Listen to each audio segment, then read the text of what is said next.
Inner City Sweat Hogs, hit the music. Kevin Owens may be dead. I'm eating all over myself.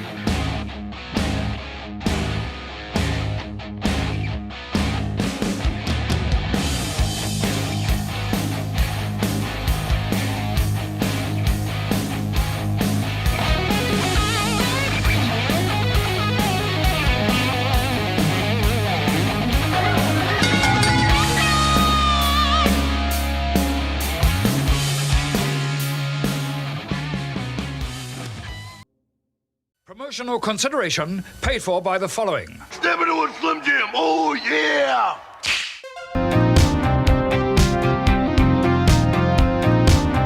Let's get ready to rumble.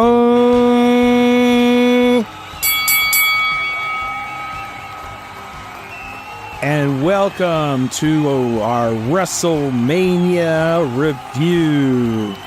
We got a great event today because we're talking wrestling. We're going back to the 80s, Turk. We're going to get some baby oil. We're going to get sweaty. We're going to knock a few heads. And we're going to just get crazy. And I can't wait to get all slippy slidey with the tights, baby. All right, man. It's great to be here. This has been a long time coming. I got to say, Turk, ever since we, again, started this podcast, and we always talk about nostalgia, there's nothing greater than wrestling nostalgia, especially in the 80s. And WrestleMania is the epitome of the 80s pop culture. Yes, it is. 100%. I don't know how I would have gotten through my childhood without it. And speaking of childhood, every young boy and girl that grew up in the 80s could not go without at least being aware of wrestling in the 80s, because one of the biggest thing was the connection wrestling had with the rock and roll business, because that was really what really put it on the board. You know, when Cyndi Lauper got involved and she had Captain Lou Albano in her video, and before you know it, WrestleMania happened. It was a big event. It was, you know, it was like the Super Bowl of wrestling is really how they kind of coined it. It does. And they have expanded upon that. Now they are turning it into a WrestleMania weekend, much like everything else nowadays, stretching it out. They're adding little flares to it. They're drumming up more interest. They're making a whole weekend of it. So it's like a celebration of the sport. I think it's great. I think, you know, more wrestling is good. So, yeah,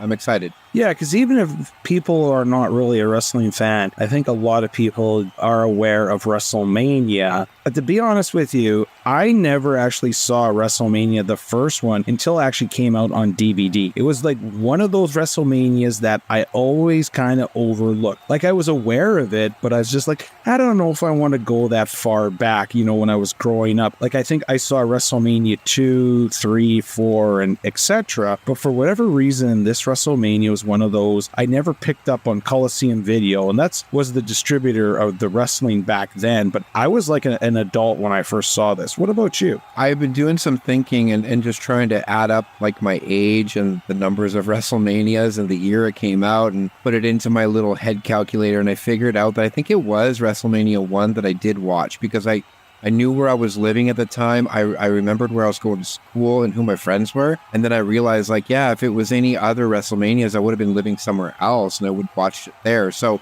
it had to be number 1 that I watched it at my friend's place, where their parents were both huge wrestling fans, which was interesting because they'd be your age and my age today. So it's kind of, they were huge wrestling fans. And yeah, and so as were their kids and my friends, right? So I got invited to go see, and it was awesome. It's kind of crazy to think that WrestleMania is such a global phenomenon that back in the day for the first WrestleMania, it was only shown on a closed circuit television, you know, so you had to go to like movie theaters in the area to see the event, and some events you couldn't see that. So it wasn't really shown pay-per-view like it was. I think WrestleMania 3 is when it really kicked into that. Maybe WrestleMania 2, but I'm not too sure about that. But one thing is for sure is that Vince McMahon McMahon with this first WrestleMania. If it didn't work, the company would have probably folded, but as we know, the rest is history. Yeah, I mean, you just look at the crowd that was there and how wild, like if you watch WrestleMania 1 and you just see how wild the crowd goes when certain wrestlers are fighting and just the sheer intensity of the matches was ramped up from regular television matches. So yeah, it was, I'm not surprised that it was successful. And it was held at the crown jewel of events, Madison Square Garden, March 31st, 1985. It drew an attendance of 19,121 people in attendance, and it was a wild crowd. Yeah, when you see WrestleMania 1 there, and of course you had so many news outlets and photographers all, they're basically leaning on the edge of the ring taking pictures of the whole event. But not too far behind them is actually floor seating. It is very claustrophobic feeling how close they are to the action. And I feel like, as the WrestleManias evolved, out of the ring antics became more and more, and so hence they probably wanted to have a bigger area outside the ring so they could, do more fighting outside the ring. Yeah, they would get thrown out in WrestleMania 1 onto the cold, hard concrete, but it was in its infancy, and they probably didn't realize just how much room that they would need for an event like this, but they made do. I thought it was great. And really the entrances too, like when they're coming down to the arena or to the mats, the ring, they didn't have the big extravagant pyrotechnic entrances like they do today. So yeah, it makes sense that over time they've grown quite a bit. The presentation is so much, different than it was in this WrestleMania. I think there's only, 3 people that came to the ring with entrance music, which at this point still wasn't a common practice for wrestlers to be coming down to the ring with the entrance music. But that was changing.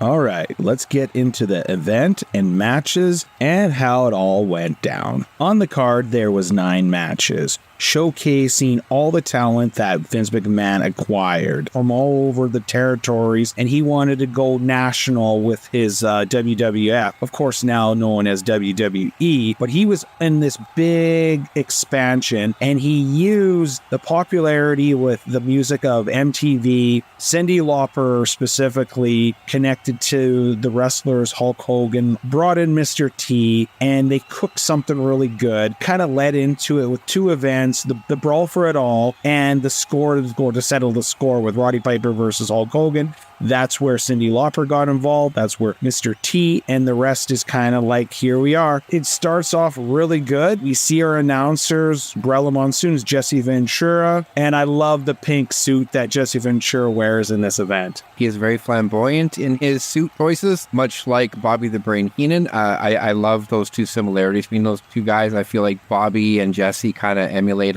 each other just a little bit with their clothing choices, but I love it, the sparkles.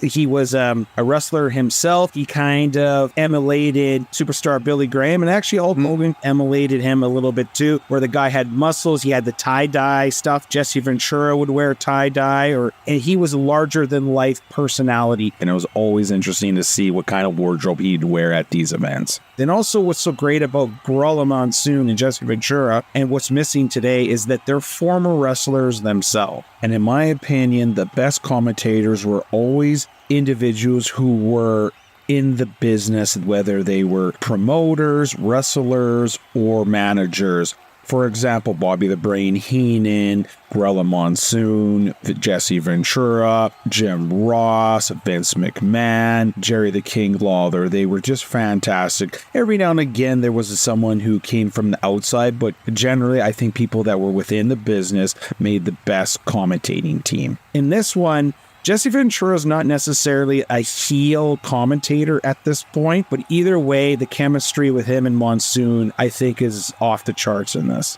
It is. That is probably one of the greatest commentaries I've heard. It's just so good. Like you said, they're all ex-wrestlers, so who wouldn't you want commentating? Mind you, I'm not going to say that all wrestlers are great commentators, because that's obviously not. But they had the gift of gab, and they spent many years doing the craft, and They were both great. Who else was great was Howard Finkel as the ring announcer. Till this day, when I hear him announcing something, it just brings me back to my childhood and the nostalgia. He had this bombastic voice, this little bald man, just the way he announced things that it is now time for WrestleMania. He was really good. And he's missed. And for the national anthem, they had Mean Gene Okerlund, and it's kind of interesting they chose him. I don't know, maybe, all the money went to all the other celebrities, so he couldn't really afford anyone to sing the national anthem. So he went with Mean Gene, who was very popular. Like, again, Mean Gene is so synonymous with the WWF. And when you think of all the history, and especially those years, you think of Mean Gene interviewing all the wrestlers. What can you say? The man was great, but not a great singer. No, I wonder if maybe their anthem singer maybe didn't show up, or like you said, they just planned on spending the money elsewhere and just say, hey, Mean Gene, go do it.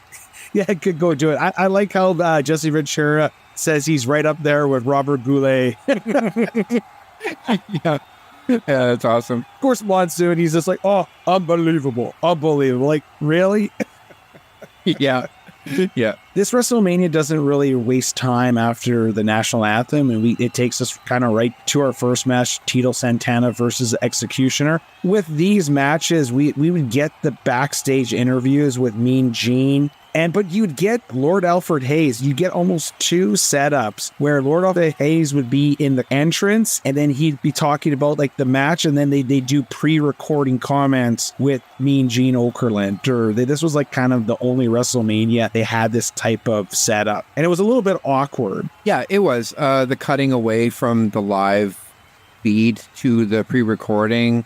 The transitions obviously were really rough looking. It's 1985, so you give it a pass. Yeah, for sure. It was all right. It served a purpose. I understand why they, because this is the baby of WrestleMania, right? So they're learning as they're going, and they make improvements every year. So yeah, you got to start somewhere, right? You do. And the only thing I understood from Tito Santana was Ariba. And yeah, Ariba.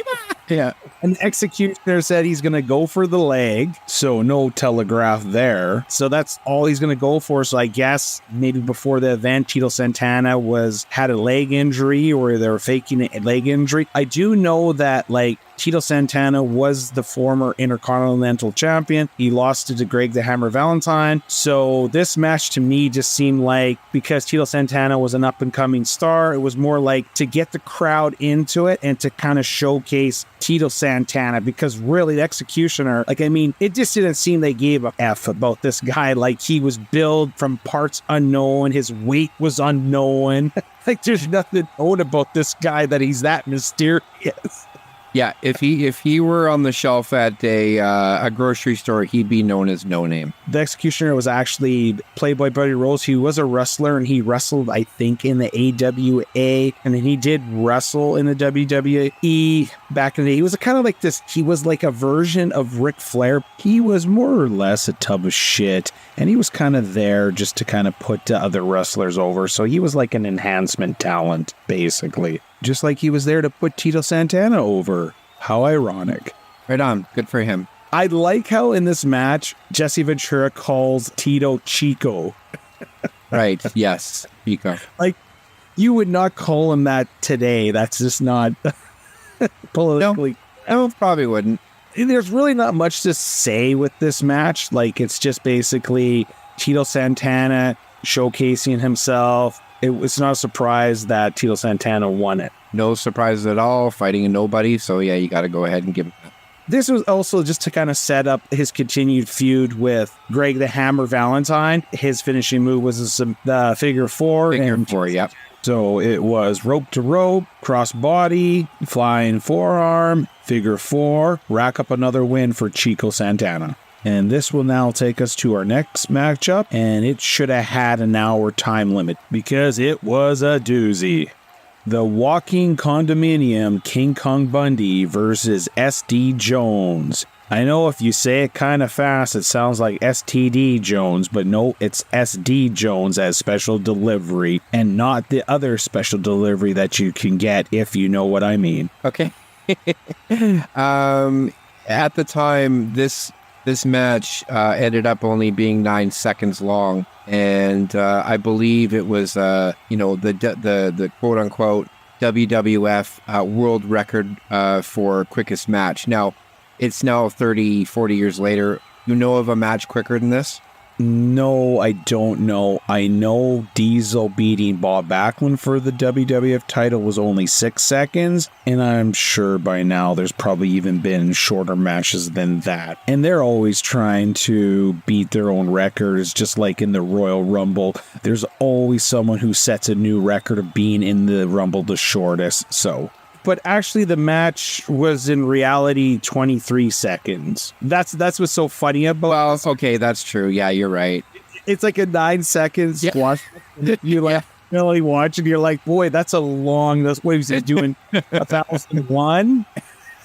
Yes. And I think that's just kind of goes in line with the circus ringleader. How the ringleader would introduce, say the fattest man in the world or the heaviest man in the world, and he would make up a weight that was like way extravagant and way more heavier than the actual weight itself. But they would do that to promote and get people to come see this amazing large man, but it really wasn't that large. Kind of like how Hulk Hogan would always exaggerate how heavy Andre the Giant was when he picked him up. I mean, he was billed as 500 pounds, and then Hulk Hogan said, well, he was 600 pounds. Yeah. It's like, yeah, so I think this is where this match comes into play, where the 9 seconds or the 23 turns into 9. And this is definitely a match to set King Kong Bundy as a heel monster. What they do with a lot of these WrestleManias or a lot of these cards is that they got to build up the heels for Hulk Hogan or their superstars to fight. So King Kong Bundy was really kind of set up here to be a future adversary for Hulk Hogan. So him coming in, destroying STD. Well, actually, it's now called STI, so we're good now. Back in the day, I've always thought that Bobby the Brain Heenan was his manager, but as we see here, Jimmy Hart was his first manager when he was in the WWE, so that was always interesting to discover going back and watching this. Yes, the mouth of the South, Jimmy Hart. He's a national treasure. He is, yeah. But yeah, so Bundy wins by pinfall, and we go on to our next match, Ricky Steamboat versus Matt Bourne. The really big thing that stands out with this match is that Ventura kept calling Monsoon Gino, because that's his name in real life. Because he'd always call him Gorilla or Monsoon, but here he calls him Gino. I just thought it was like a funny nickname because I didn't know Gorilla's real name, so I just played it off as a nickname. But yeah, this was a pretty good athletic match. You got to see, especially Ricky Steamboat's athleticism and his skills. He's always been a great wrestler. Matches are always exciting. He never in his whole career ever was like a heel. He's just too nice of a guy. And yeah, so he comes in, he shows off his stuff, and he does a cross-body block for the pin and beats Matt Bourne. And I think a lot of people, think, well, who's Matt Bourne? Just somebody that was at the first WrestleMania. But actually, Matt Bourne went on to actually play Doink the Clown. No way. That's awesome. Cool. I did not know that. That's awesome. Kind of a nut in real life. He was actually a good wrestler, and I actually enjoyed the Doink the Clown persona, this evil, twisted, kind of like Pennywise from It. And yes, Doink the Clown went on to be like a fan favorite, but the character was played by a different wrestler because Matt Bourne didn't last that long in the WWF, but he played the evil version. And to me, that was like really the precursor for the character Goldust, played by Dustin Runnels. Yes, the characters were separate and totally different, but they really brought an eerie creep factor to them. But it was a good competitive match, and we got to showcase Ricky Steamboat. Before we move on to that match, I want to chime in here with, I will say, just, I don't know, like it's not a homoerotic thing. I'm not gay, but for whatever it is, I think Ricky Steamboat had the best body of the night. He, like you said, he looks ripped. His just perfect physique, like everything was proportionate. He looked good, man. Yeah, I don't know. It's kind of a weird thing to see, but, I'm weird like that. You'd like to lather him up in baby oil is what you're saying? Well, sure, if I get paid again. Totally, man. Like, I get it that, like, I can imagine the women back then were dripping for him on the mat. Yeah, it's more or less like an appreciation for the work that he put in to get there. Like, that's pretty good. There's a reason why people, like when they talk about wrestlers, Ricky's always should be in the talking of best wrestlers ever. Our next match on the card is Brutus Beefcake versus David Sammartino. And David Sammartino is the son of the living legend, Bruno Sammartino. Yes, that guy looks like he's taken about 1 million shots on the chin, and he broke every fist that hit him. Guy's chin is amazing. Oh, it's all mangled. And like, yeah, man, you see how his ear cauliflowered, and then the other one looks like it's just kind of dangling there like a pierogi, pretty scarred. But the man was, one of the longest running W champions out there. And there's a reason why he's a living legend. This was the second longest match of the night. Like, they actually gave these two a lot of time, but there was a whole lot of nothing to this match. Kind of in the beginning a little bit boring. It was, but it kind of picked up at the end and with the melee. But I think really the take out of this is that it was, again, Brutus Beefcake was a rising star. He had a good look. He had another guy had a good body. I'm taking it that he was kind of based after a Chippendale. Yeah. Oh, for sure. There is that element, for sure. Big, tall guy, just the way he wore his pants and how he presented himself as like a pretty boy. And then, of course, he got the classic, bow tie and all that stuff. So, yeah, definitely Chippendale. I love how Jesse Ventura says to Monsoon, when they're on the ground, you could see Beefcake's beefcake. I will say the one thing that stuck out to me, and you said that, like, you just mentioned that he was a rising star. And the one thing I noticed when he was fighting Sammartino, a lot of times you would see the intensity that Beefcake was using while he was, running back and forth and bouncing off the ropes, and the speed that he ran at. And at times I noticed that the timing was off with Sammartino and Beefcake because Beefcake was just too fast.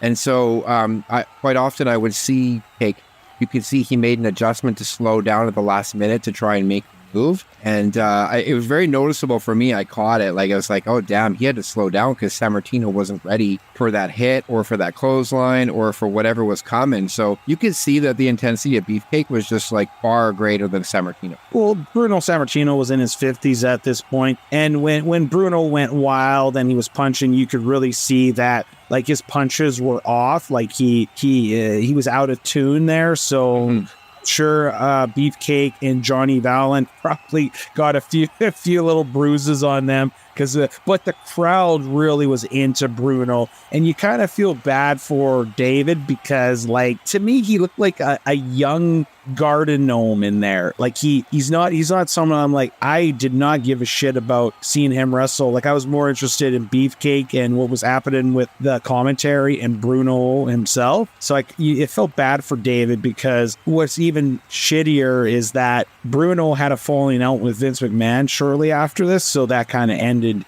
David Sammartino's like aspirations of being a wrestling champion or a wrestler. So his career got kind of cut off short. Well, I'd say David, he was built like a fire hydrant, that guy. Like, it didn't look like you could knock him over. He was pretty stocky. No, those are the big stocky Italian men. Well, Bruno was like that too. Like, his build, he had kind of the same as his dad. Yeah, I don't know if I'd ever want to see that guy at a back alley. Scared the shit out of me. Yeah, he's kind of like, and he was he stayed in good shape up until he passed away. Like, he was one of those, probably didn't really drink, a family man, kind of. That's why. So, like, I think that was the issue with Bruno, the way Vince McMahon was kind of going with the product. Even back then, to us now, it's like it's rated PG, but to Bruno and some of the stuff they saw there, it was kind of cutting edge. Like, some of the stuff they were doing with this was kind of risque, even back then. Yeah, for sure. We are now going to get into our first championship match of the night. It pits Greg the Hammer Valentine versus Junkyard Dog. Oh, yes. And then we finally get like a really good entrance. The crowd gets wild.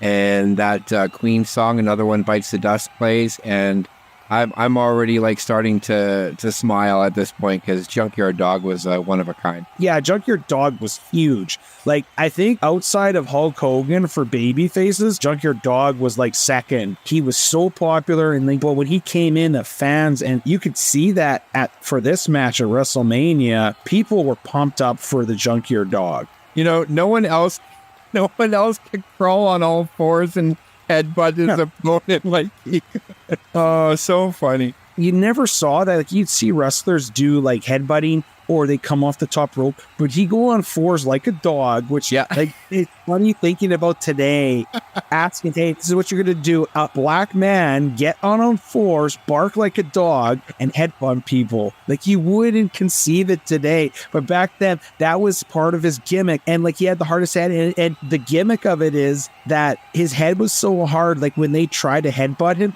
they would like hurt their fist or their elbow or their head. It was always funny. And I thought this was kind of a fun match, even though Junkyard Dog, as far as in-ring work rate, he wasn't that good, but he made up for it with sheer charisma. You know, he was more so punches and headbutts.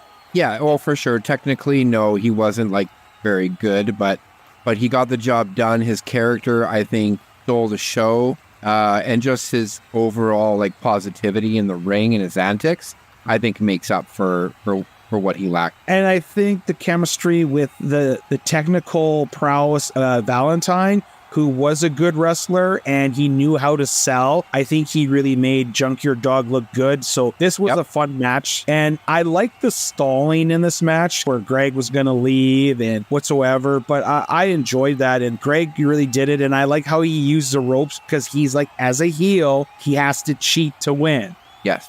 He gets the win, but Chico Santana tells the ref, and like, the refs are so stupid. Like, I love watching that one old ref. Like, when he counted, he could barely get back to his feet. This poor guy is gonna have a coronary. Yeah. Yeah, the refs are awesome too. There has like the one guy, he could barely get down there, and I'm just laughing. I was like, man, like, I mean, is there any points you getting down there and counting? He'd already kicked out before you even got down there. And yeah.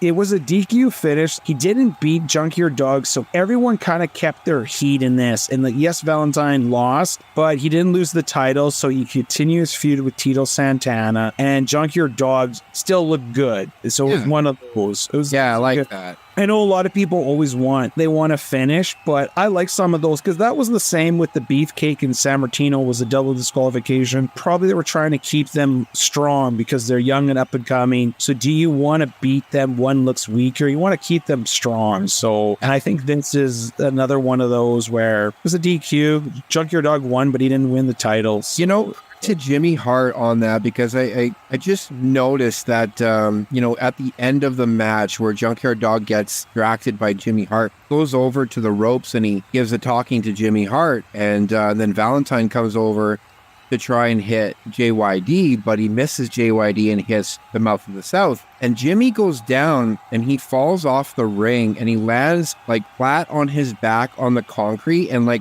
right away grabs his head. Now, and then I'm pretty sure it did look like that he hit his head on the floor. So I'm curious as to like how hurt was he after. I wouldn't be surprised if he was a little bit concussed after that, because you're right, he fell to the floor and popped his head there. Like, poor little Jimmy Hart takes a beating over the years from the wrestlers, but hey, he interfered, but he wants his guys to win. Yeah, no, that's the price that, you know, some of these people pay when they're putting on a show. You know, the old adage is they get hurt pretending to get hurt. Yeah, it's kind of weird how that they're pretending that they're hurting someone, but they're actually hurting. Exactly. That takes us to our next title match. And this is one of my favorites of the night and most entertaining. It pits Barry Windham and Mike Rotundo, managed by Captain Lobano, versus Nikolai Volkov and the one and only Iron Sheik with classy Freddie Blassie. Now, before we go on, I just want to say at this point, this match was my favorite match of the night up until this point. So that's how great the match was and intense and how intense. Oh, and the pre-interview with Mean Gene is classic, where the Irish Sheik always calls him Gene Mean. Yeah. Yeah, I like that. Did you catch Mean Gene called Volkov commie, and then he like corrects himself by saying, "Oh, camera." Yeah. And of course, Iron Sheik goes on the mic. Russia #1, Iran #1, USA. And they're standing in the ring for, Nikolai's anthem there, and people are chucking soda pop bottles and paper, and the ring is just littered with garbage at this point. Just natural heat these guys got. They talk about, drawing the crowd. Yeah, you can't get more hatred than that. I think in that day, they were the greatest heels just because of using the nationalism and the worldwide spat with Iran and Russia or USSR. So, it was just perfect. And then the crowd, of course, they're well into that because obviously everything is USA #1. So, yeah, it was just the perfect moment. And it just got the crowd roaring for the match right away. Mike Rotundo and Barry Windham were really good wrestlers because Mike Rotundo went on to be Erwin R. Shyster when later came back, IRS. That's awesome, man. That dude is awesome. And then Barry Windham was a fantastic second generation wrestler. His dad was Blackjack Mulligan, but Barry Windham would after this go on in the NWA, and he feuded with Ric Flair. Barry Windham's one of those wrestlers who, kind of like Kurt Hennig, was such a good talent, but never really made it to that upper echelon of, being the guy. Yeah, it's too bad because the guy had the perfect physique. He was super tall, blonde hair, and just like you said, a really great wrestler. Maybe just the personality might not have been there. Maybe there's a little bit of the personality, but it also could be he's just one of those guys that got lost in the shuffle because, when you had guys like Ric Flair on top and Sting, and then you had Hulk Hogan, all these bulls. So some of these guys that should have got a chance at being at the top tier just never got it. We'll get together and we'll watch some of his matches he had with Ric Flair. They're fantastic. He is so underappreciated. Iron Sheik is just great, his gimmick, and he's his real life persona was his later life where he kind of had online notoriety for his antics on the Howard Stern, and he was also, he was a legit tough guy, and he was an Olympic wrestler. The guy had skill. Nikolai Volkov, Russian, who was a great heel for Hulk Hogan, and they made a great tag team. And this match was, those great tag team matches where the heels get their butts handed to them, and you saw that where Nikolai Volkov and Iron Sheik, they're not synchronizing, and Barry Windham and Rotundo are just kicking their butt. They're making good tags, but then Iron Sheik and Nikolai kind of get the upper hand, and it kind of goes back and forth. We've seen there's lots of talent in this one. There is. The one thing that you have to say about the Sheik is that you can't describe the Sheik without describing the boots he wears. Because those boots were amazing. Oh, he was, and the mustache and cameraman zoom. Just a classic character. And to this day, he's being referenced in the WWE, and there's a reason for that.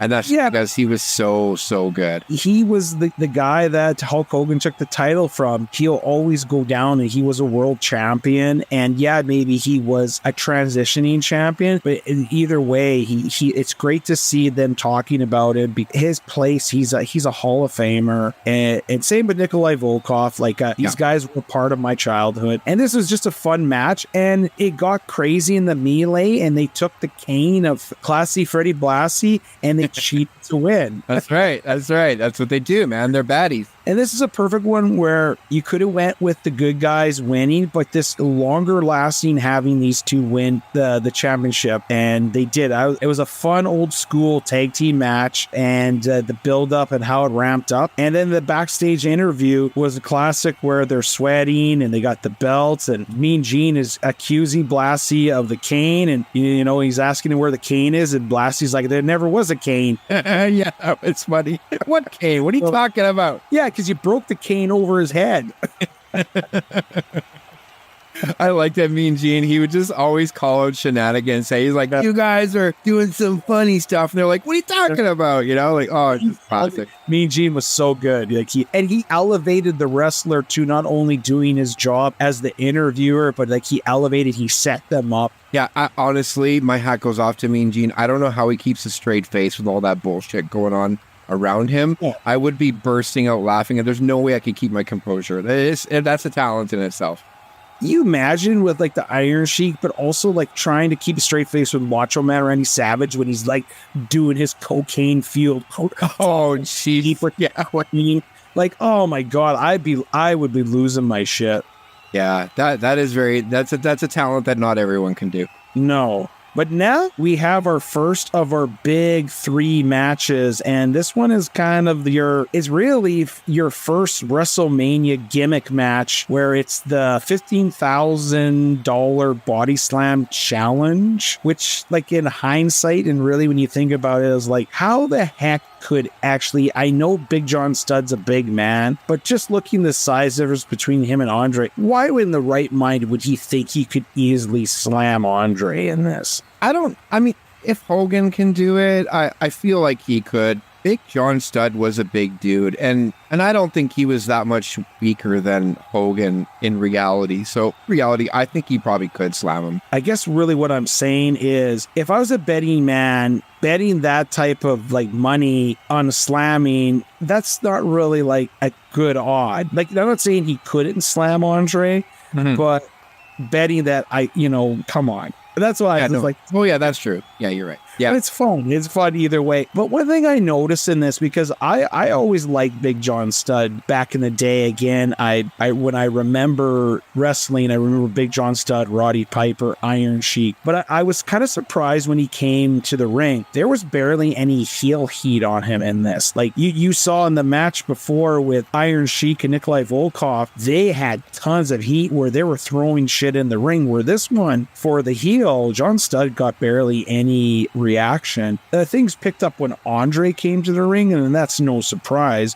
Andre was one of the biggest draws in the history of the business, but John Studd, I was quite surprised how little people reacted to him in this match. Yeah. Watching it again now, I didn't really care for it. I thought, it's an Andre match, and there's not much Andre did. There's like, they would attack with punches and then chops, headbutts, but it really was another like Andre showcasing, and it was just like him stalling until he decided to pick up John Studd and slam him, and that was kind of it.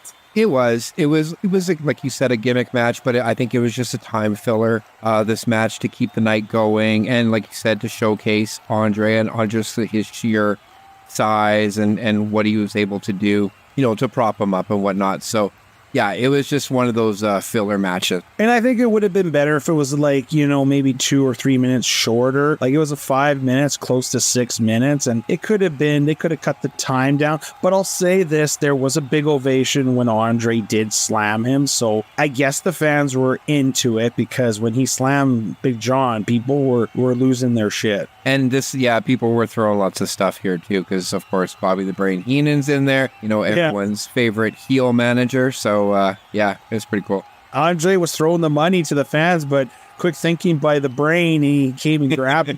He lost any more of that money. I'm not surprised. Yeah.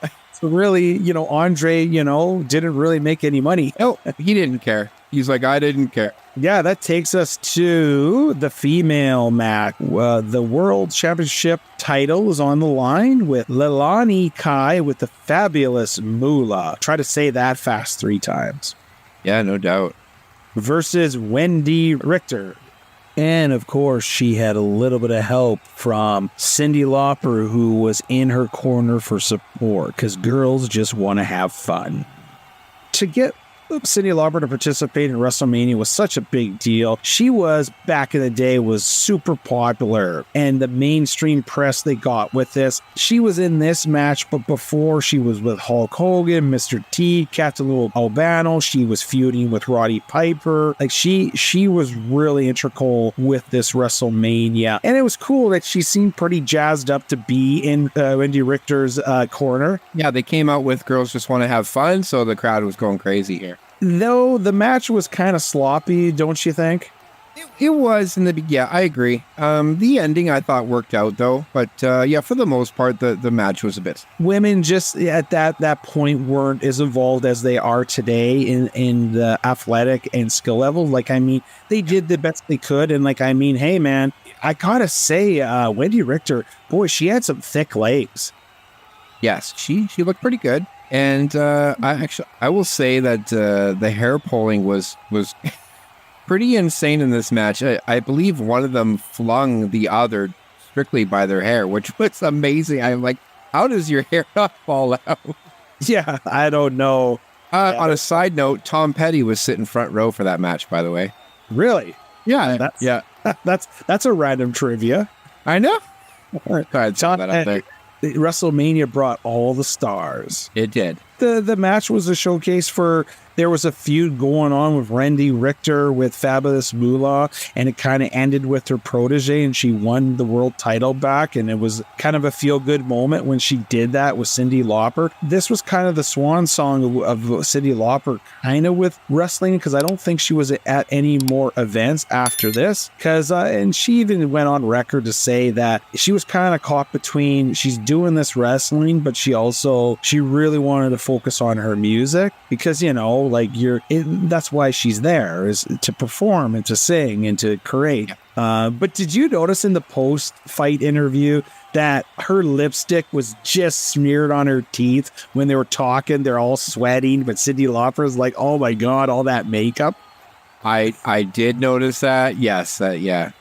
But back in the 80s, that was makeup heavy era. Oh, well, I don't. It still is. You're right. It still is. Yeah. Clown make the women wear now, but it's just like you see her teeth just red. I'm like, holy shit. At first I thought maybe she cut her lip, but no, it's like, oh, it was her lipstick. Yes, the finishing move and the slam and the pin was a little gratuitous for us boys, but that's as far as I'll go. Yeah, but that's one thing about the camera. They had no problem to dwelling on the shots of cracks and butts and all that. Yeah. Like the crossbody. Yeah, the crossbody was good. Yeah, I found myself kind of, ooh, yeah, Wendy. And hats off to Moolah for her bumping after the match. She was kind of doing those delayed bumps, kind of like what Ric Flair does, was they fall on her face. So that was kind of entertaining. This old lady is like bouncing around the ring. Yeah, good for her for doing that at her age. Like, that was pretty good. Oh man, you have no idea. The Moolah and Mae Young, those ladies up into the 90s were doing weird, and 2000s were doing weird bumps. Mm-hmm. And they were a lot older at that time. Oh, yes. And then after this match, we get a nice little treat, right? From, I believe it's Liberace. Because we're going into our main event, and so they start introducing the big celebrities that they were showcasing, and they brought Billy Martin, who was the New York Yankees manager, as the special ring announcer, and then they brought Liberace with the Rockettes, and he was loving that. He was funny. You and I were still so young that I really did not know much about Liberace. Me neither. No. Like, I would only know him through this, but he was like a famous piano player. He was like kind of had like an eccentric look. Like he was wearing a wig there, right? Oh, that was a nice piece for sure. Yeah.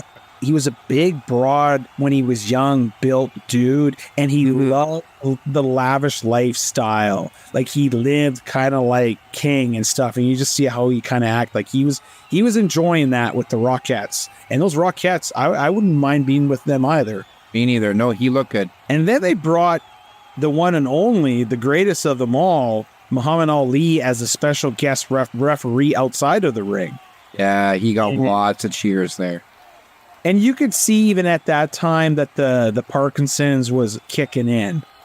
Yeah, isn't that crazy at such a young age? I mean, same with Michael J. Fox, right? But yeah, it's too bad. I tell you, the band that came out with the bagpipes and the drums, with the brought out Roddy Piper and Paul Orndorff, that was like one of my favorite parts of it, because it's just full heel mode for Hulk Hogan and Mr. T versus Roddy Piper and Paul Orndorff. The main event, this is by far the biggest match of the night. Yeah, so the bagpipes, the heels, they come out there. And like, even when Roddy and Paul Orndorff and the Cowboy Bob Orton were walking down the aisle, you could just see them flinging shit out. I could have swore I saw someone spit at them. Yeah, probably did. And I think I just saw like a pop can fucking hit someone in the ring.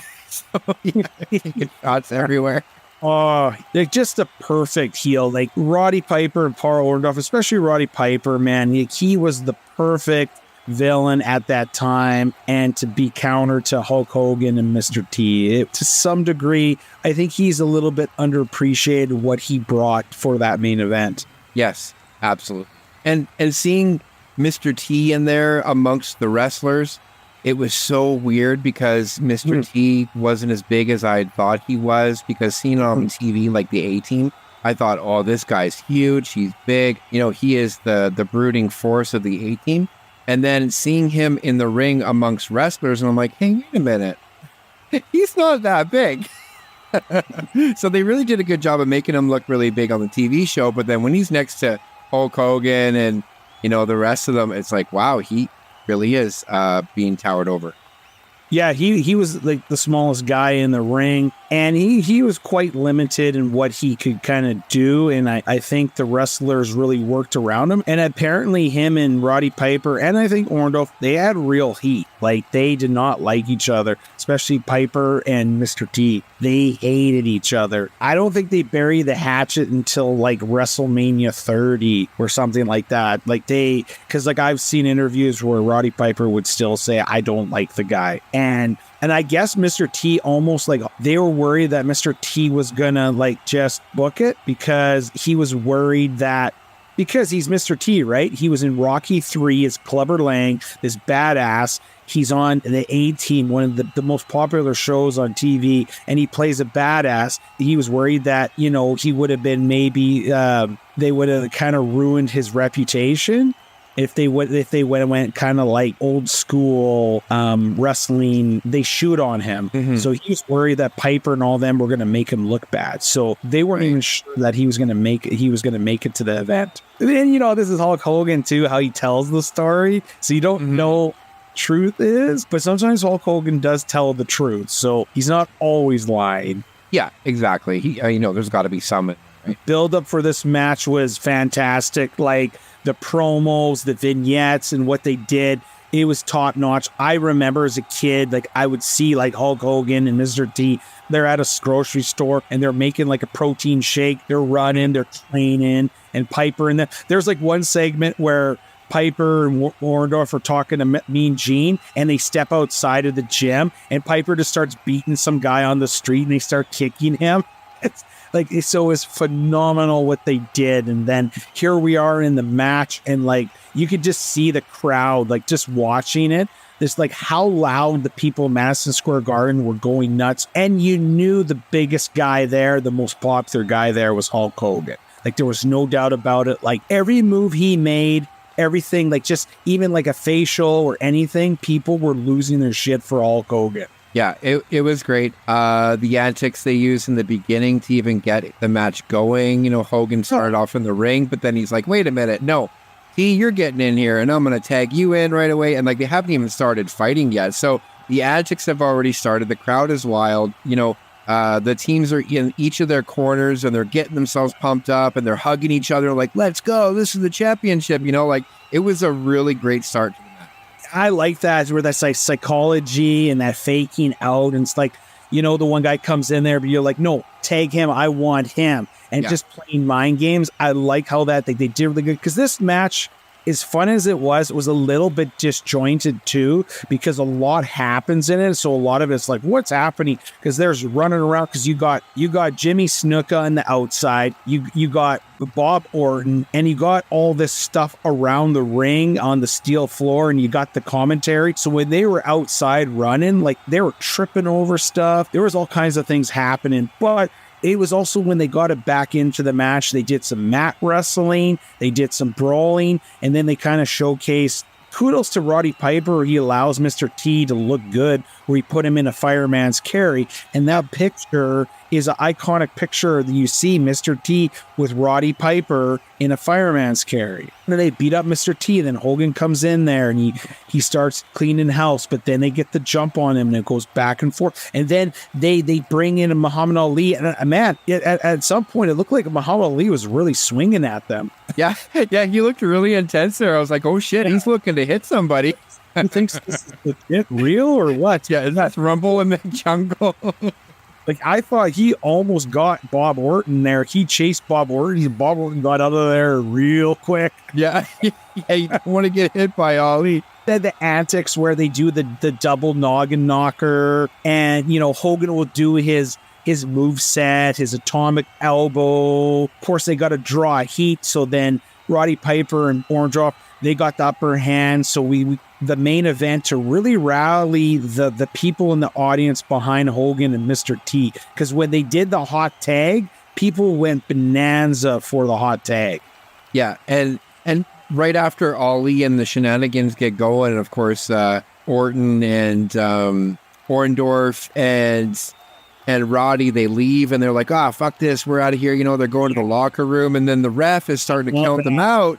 And then Hogan's telling the ref, like, no, stop counting, you know? And then he's like, let's go, brother, let's go fight, you know? And he calls him back in, and then, just to fake out the crowd that the match was not even going to happen. And like Roddy's like, nah. And then, and stopping the ref's count. Good. I love the delays. Like, this might have been a chaotic match, but the delays, and that's where I think wrestling misses a little bit today, is that sometimes doing little is more. Where wrestling, what I'm seeing is they have all these big spots or these big maneuvers, but with then they didn't do too much. It was like, you know, a headlock here, a little shoulder shove, you know, then then they'd ramp it up a little bit. He'd start punching, there'd be a clothesline, back body drop. This match is one of those, I think, you know, maybe you could tear it apart as far as like a real wrestling clinic, but it had everything in there that you wanted for drama and setup. Yeah, up until this point, like I said,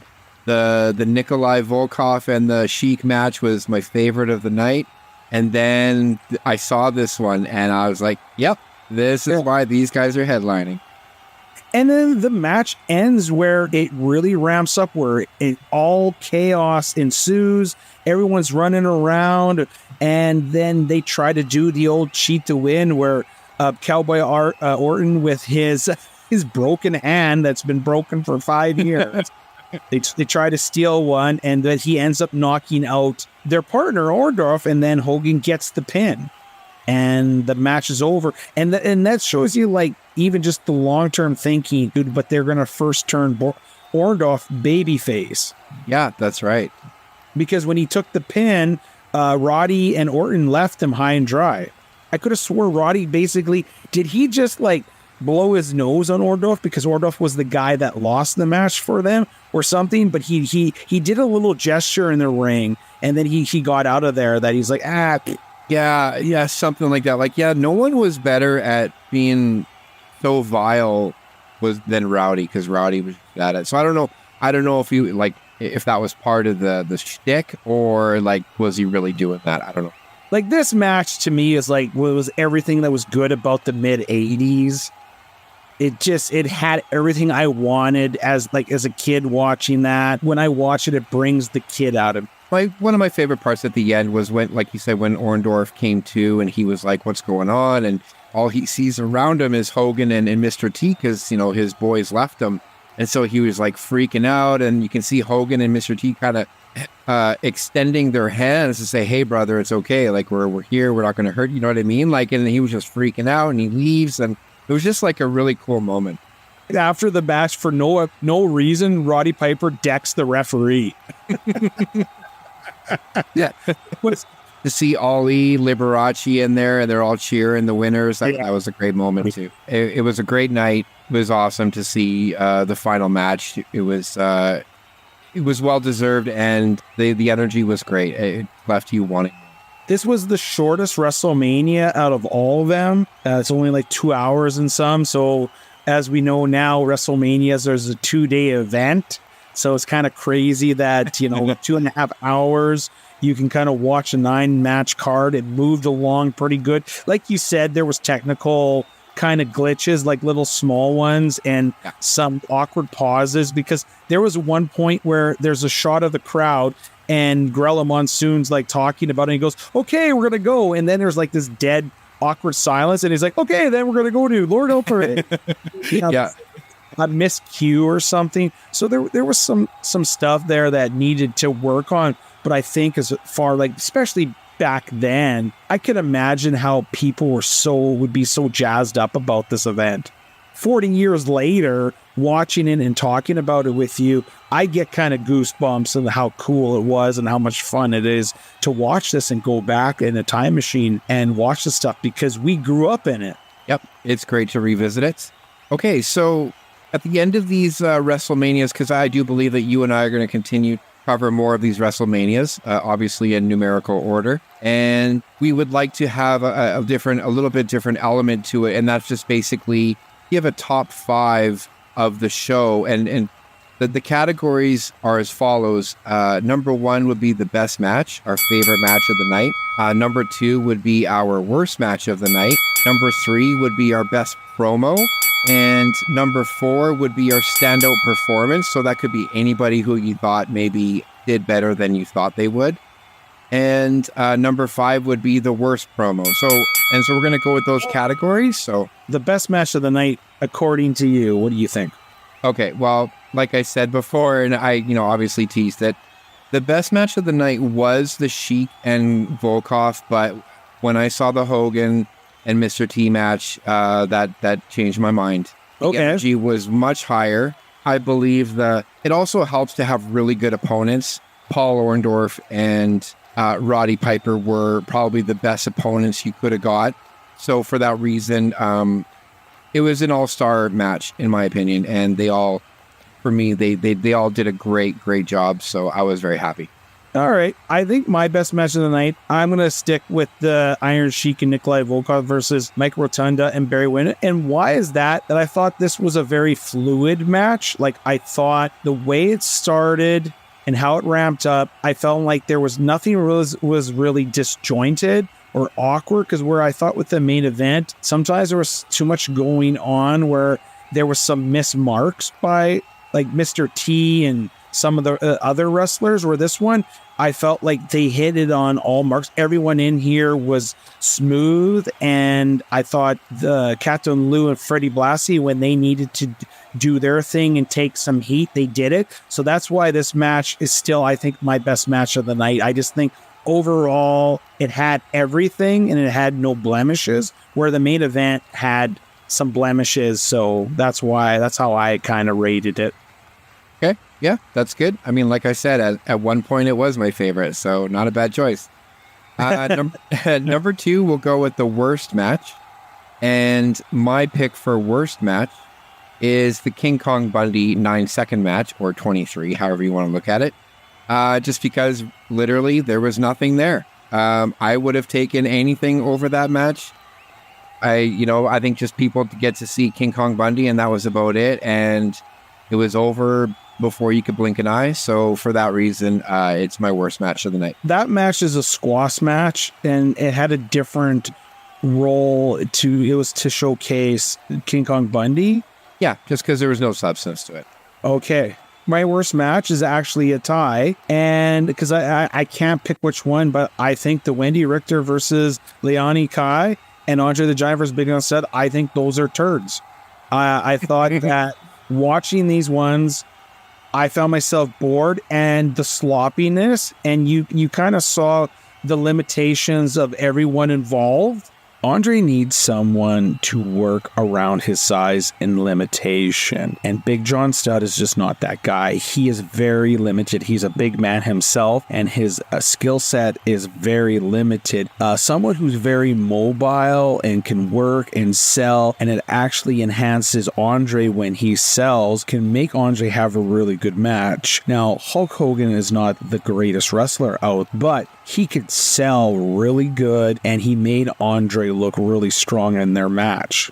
I didn't think there was any really chemistry with the women, and they was sloppy and a lot of missed cues, and so I had more fun watching the aftermath of these matches. And so when you talk about substance, this had nothing of substance, but it had stuff in there. So I would prefer the King Kong over these two shit fests.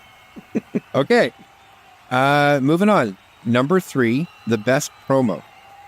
And my favorite promo was Hulk Hogan and Mr. T after the match. No, so technically it's not a promo, but it would be like a afterwards. But anyways, it would be a discussion with Mean Gene, whatever you want to call him, after the match. So that was my favorite, quote unquote promo, just because of the, Hulk Hogan is one of the best promo makers. Mr. T held his own a bit. Yeah, just the energy that they had in the room while speaking to Mean Gene, I just thought it was great. I was grinning ear to ear on that.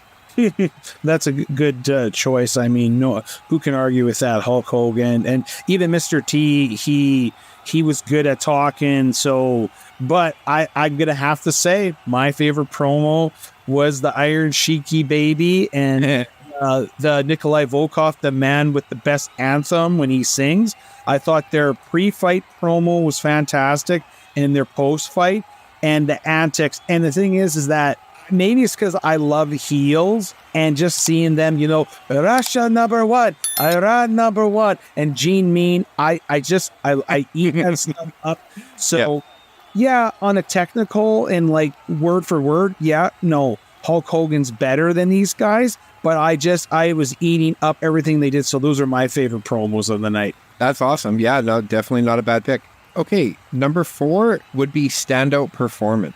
And so this would be someone who I didn't think they would be able to carry their own. And for me, that pick is Mr. because I know of his work as an actor. And I wasn't sure how good he was going to be as a wrestler. And clearly he did work really hard and train and probably rehearse quite a bit for this. And I give him all the credit in the world. And I thought, as someone who I didn't expect to do well, I thought my expectations in the match and you're right, Roddy Piper made him look really good, and Hogan too. But I think he also did some really great stuff in the ring. That's why I'm choosing him. Okay. When we first were talking about doing this, the first person that came to mind was Ricky Steamboat. But when I thought about it again, the standout performance, I'm going to go with actually Hulk Hogan. And there's a few reasons why I go with Hulk Hogan. I actually now look at this in from a rear view. Hulk Hogan had a tall task here because on the one end, reflecting him, he had Roddy Piper and Paul Orndorff. These are two guys that are in the business, love the business, eat up the business. And then there's Hulk Hogan. And now he's slotted next to him, someone who's not in the business. He's a movie actor. He's a star. So Hulk Hogan had to navigate between the egos of Mr. T, Roddy Piper, Paul Orndorff, and he had to be the middleman and all of this, and he had to be the guy that, you go to, and so inside and outside of the ring, Hulk Hogan had to keep this together. And also, he was the main draw, the main wrestler. So to me, Hulk Hogan is the big standout for those reasons. And he's just great to look at in his moveset. People can kind of say, his technical work is not that good. But the way that 6'8" frame, the way he moved, the way he drew people, all over the place, it was phenomenal. And to this day, you don't see too many people replicating that. So that's my choice. Okay, very good pick. I mean, I'm a huge Hogan fan, so I can agree with everything you said. Brother. All right, last but not least, I guess we should have switched these around, but maybe next time we'll do it. Okay, so number 5, worst promo. And my worst promo is none other than the Executioner, the guy you didn't know who he was, where he was from, how much he weighed, how tall he was. And the only thing that he could keep rambling on about was going after Tito Santana's leg, so much so that he started to stutter. And I was thinking to myself, get it out today, Junior, So he's like, oh, I'm going to go after you, leg. I'm like, okay, dude, that's nice. That's great. So he didn't really have any other thing to say. And for that reason, he is my worst promo of the night. Yeah, his worst promo was mysterious. Yeah.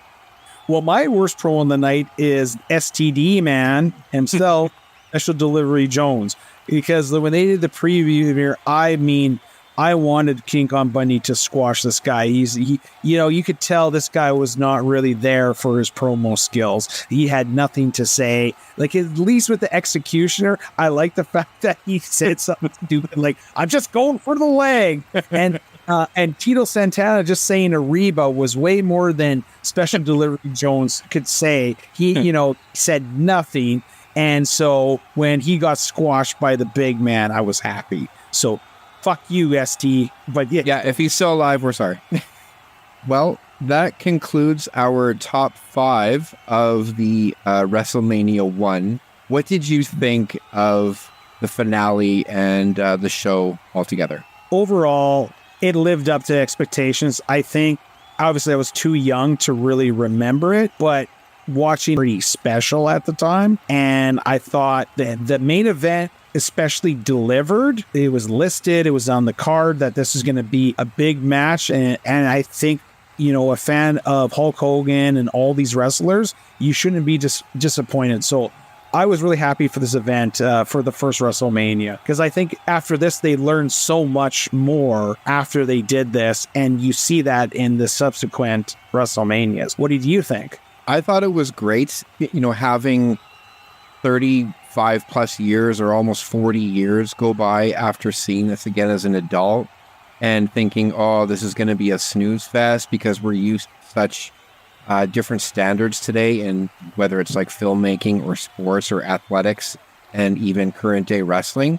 I thought that I was going to have to struggle getting through this. Really, I was surprised that I actually had a really good time watching it. The antics, the technical aspect of the wrestling, the moves themselves, I thought they were great. I wasn't disappointed. I had a really fun time watching it. It'll go down as probably the best. It's hard to say the best, but what I mean is, like, it's just going to be ingrained in my memory for years to come. Can't wait to watch it again. And it definitely was a litmus test for the rest of WrestleManias to follow, because this was like a launching point of the brand. Like you said, they learned quite a bit from there. The rest is history. And look, 40 years later, and we're still talking about wrestling. To call back on the beginning when we were talking, this doesn't have all the pyro or the production budget that a WrestleMania has today. But this WrestleMania is by no far is the best WrestleMania, but it's one of the most important events in wrestling history, because without this, and if it did not succeed, things would have been a lot different for the wrestling scene. This had to succeed, and it did succeed. Like, Vince McMahon bet the farm on this and he won. So that just shows you, and it shows you about one man's gamble and one man's vision. And I know today Vince McMahon, obviously his legacy has taken on a new definition. You can't take away what he did with wrestling. And then WrestleMania, he had the right people. He was at the right place at the right time. And this WrestleMania you can't forget this WrestleMania. And I look forward to revisiting this and talking about it. Like you said, right time, right place, right person to create it. And that's what you call magic. Well, on that note, we're signing off here. I am Mean Gene Raz, and I'm Rella Turk. And we will see you on the next WrestleMania. All right. Thanks for listening. And please don't forget to hit the like button, subscribe, and leave a comment. We love to hear back from you. On that note, there's only one thing left to say. Hit the music.